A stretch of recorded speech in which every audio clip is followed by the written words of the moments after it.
I do like video games. I don't really spend a whole lot of time playing them. Yeah, I definitely don't spend a whole lot of time playing like the newest video games. Yeah, I just don't really put time aside for it anymore. If anything, I would as much as I would like to. I think what I spend most of my time doing now is what they call retro game. Going back playing like the old 16-bit SNES games. I've actually the last couple of days I've been playing a little bit of Contra 3. I'm not good at it. I'm not good at it. I can't get past the third stage right now. Although I'm kind of working up to it. But like you know, for the most part, that's kind of where my video game time is spent. But there is a story that recently kind of just sucked me in and won't spit me back out again, which at times gets a little bit frustrating because pretty much everybody that is talking about is saying the same fucking thing. Literally, you've got about 20 different people on YouTube right now that are running up thousands of hits on dozens of videos where they all just say the same fucking thing as each other. And I'm going to try and talk about this a little bit differently, but basically, what it comes down to is that there is a company that has managed to worm their way into the video game industry over the past few years. And this company calls themselves Sweet Baby Inc. And so they're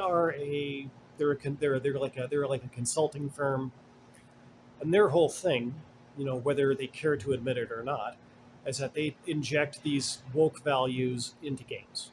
They're like a DEI outfit, diversity, um, equity, and inclusion. They call it. But personally, I call it DIE because we've actually seen a little bit of that over the past few months. The whole Richard Bilksco story in Toronto, where basically, a DIE trainer basically bullied this guy, you know, to the point where he lost his career as a high school principal. And over the last year, he wound up, you know, I think the YouTube parlance is that he deleted himself. He committed suicide. I think this whole thing about wanting to be monetized on YouTube, where we don't say the word, we're so scared of saying the word, that we make up all these euphemisms for it. I'm not going to do that. That's stupid. He committed suicide over the last year, and well, his family seemed to think that it had an awful lot to do with the trauma that was inflicted on him, by this DIE trainer that singled him out and bullied him. Confirmed. By the Ontario, basically by the Ontario Workers' Compensation Board. I don't think that's the exact body, but associated with that. They confirmed it's like, yeah, he was harassed as a result of, by this person's actions, and as a result of this person's actions, and now he's no longer with us. So this is a company that pushes these sorts of things. And over the last few years, they've been involved in some, they've worked on some games that, video game players, they turned out to be very dissatisfied with. We're talking about, most recently Spider-Man 2, Suicide Squad, Kill the Justice League. One of the most recent installments of Saints Row, basically the one that killed the franchise and the studio. They were involved in that. And so they pushed a lot of their ideas into these games and said that they had to be more diverse in order to really succeed. And what it actually turns out to be the case is that the opposite is true. If you follow their advice, your game is less likely to succeed. But because they're very well connected within the industry, they still manage to wield an awful lot of power. And so recently there was a guy that got a little bit tired of this, and he just said, you know what? Gamers should at least know what games these people are working on. So he went on the website Steam, which basically it's a site where you can buy subscriptions to and play various video games.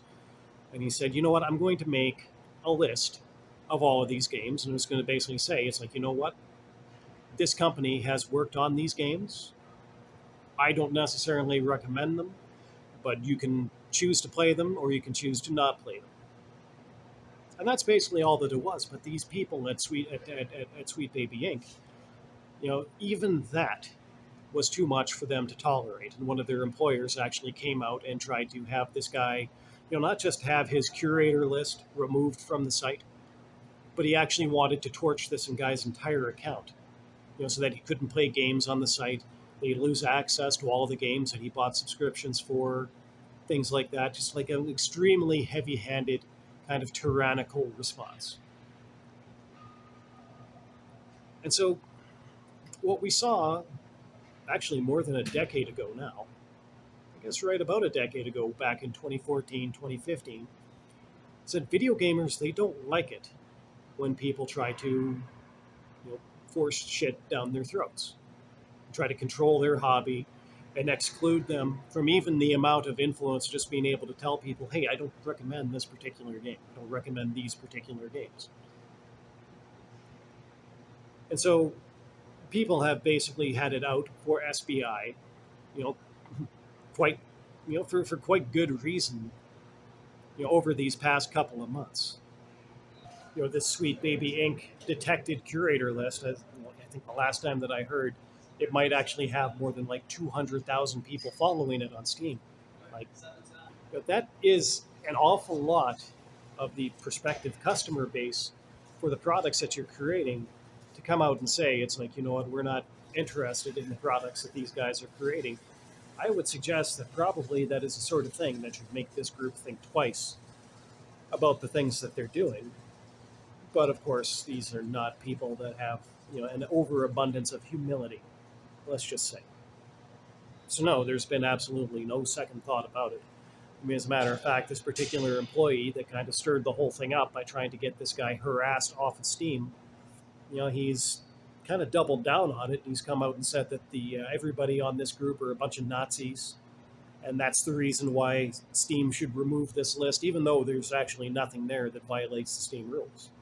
And I mean, it kind of makes sense. I mean, if you're a video game website that sells subscriptions to and access to video games, I think that you kind of have to respect, that people do have the right to recommend or not recommend a video game if they so choose.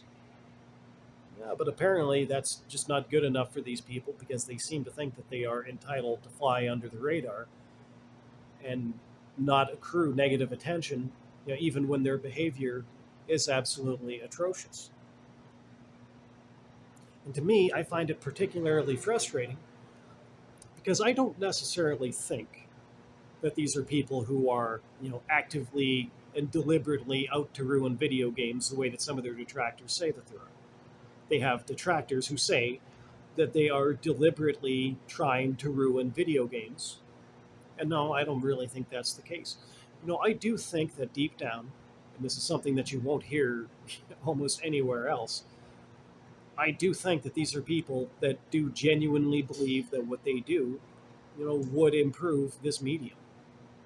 That's not to say that I think that it does, because you know what? I definitely don't.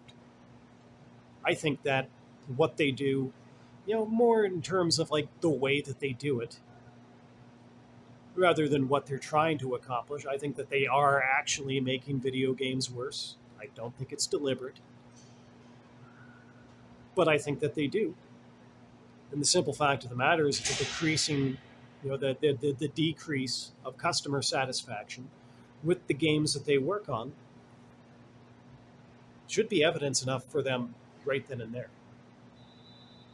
that they do need to make some changes in the way that they're approaching things. They're not really interested in hearing that. They're not interested in talking to their customers about, what they should change about the way that they're doing. Yeah, they just want to keep on doing it the way that they see fit. And unfortunately, they and their supporters have shown that they are willing to go into back rooms. They're willing to go to dirty places and do dirty things in order to basically force other people that disagree with them, to exclude them from the industry.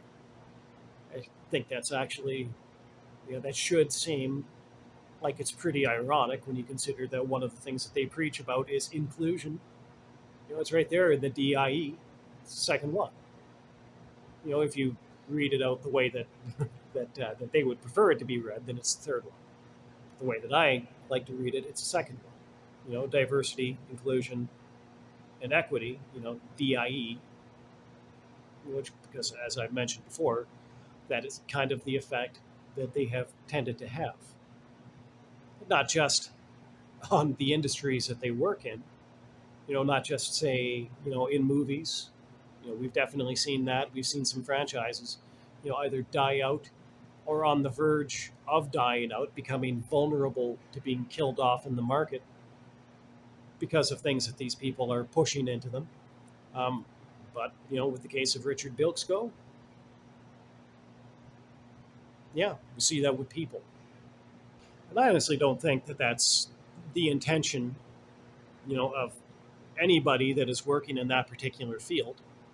I do think that the behavior that caused that particular result, the behavior that did the damage, I think that in itself, is something that they definitely intended, because they wouldn't do it if they didn't intend it, and they wouldn't tell people to do it if they didn't intend it.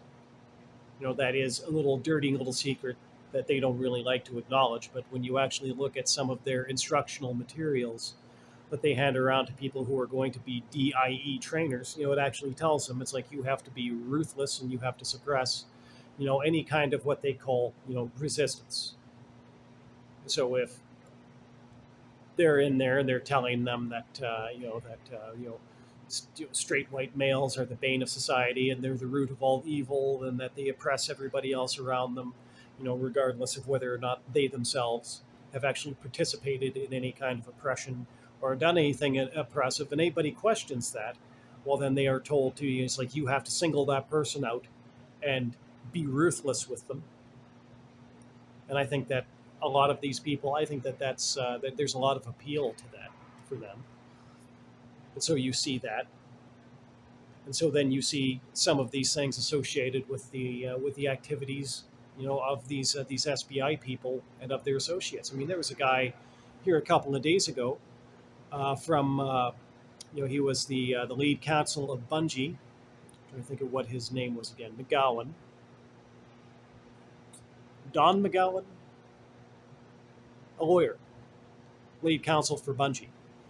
Jumps on his Twitter account, gets on there, and he tells everybody, it's like, for years, I've worked with I've worked with Nintendo on Pokemon, and I've worked with all this other stuff, and I basically view it as my job to think of ways to get rid of you, the customer.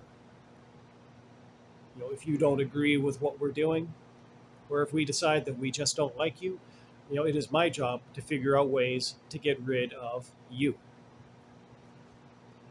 And when you look at some of the things that have gone on with some of these companies, I mean, right now, he is currently the lead counsel for Bungie, produced a video game by the name of Destiny 2, and they missed their revenue target on that particular project by 45%. 45% short of their target revenue for that particular game.